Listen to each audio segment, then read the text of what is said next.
KG 700, তাহলে 2 KG হবে। এত ওজন। হ্যাঁ, এটা কত? 4 কেজি 200 গ্রাম। 4 কেজি 200 গ্রাম ব্রয়লার মুরগি। দেখছেন, এই মুরগিরে গাঁজা খায় বড় করছি।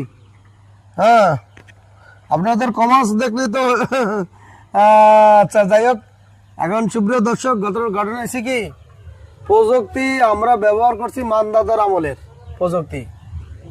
আর ওই মানদাদার আমলে যে সমস্ত প্রযুক্তি ব্যবহার করছি, এই সমস্ত প্রযুক্তি ব্যবহার করলে মুরগি পাইলে বুঝছেন আমরা কোনোদিন লাভবান হইতে পারি না। তবে এই প্রযুক্তিতে ভুট্টা ফার্মেন্টেড, পানি ফার্মেন্টেড, এই 2 প্রযুক্তি খাবার খাইলে মুরগি স্টক করে না। যার প্রমাণ এই যে আমার হাতে 4 কেজি 200 গ্রাম মুরগি, 4 কেজি 200 গ্রাম ওজনের মুরগি, এত বড় মুরগি বড় করলাম, অথচ মুরগি স্টক করতেছে না। এটা একটা আসল, একটা মানে এটা গোপন রহস্য না। আমার মুরগি ধরেন তো, আমার পায়খানা করে দিলে ঝামেলা, কিন্তু এত বড় মুরগি হয়েছে অথচ স্টক করতেছে না। কি রহস্যটা কি?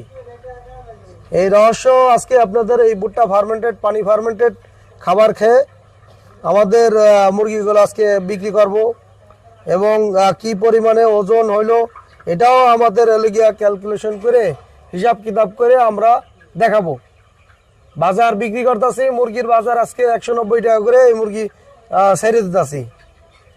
প্রথম যখন বিক্রি করছি 215 টাকা, আর আজকে 190 টাকা, অর্থাৎ প্রায় 25 টাকা কিন্তু কমে গেছে, 25 টাকা ডিফারেন্স, তাই না?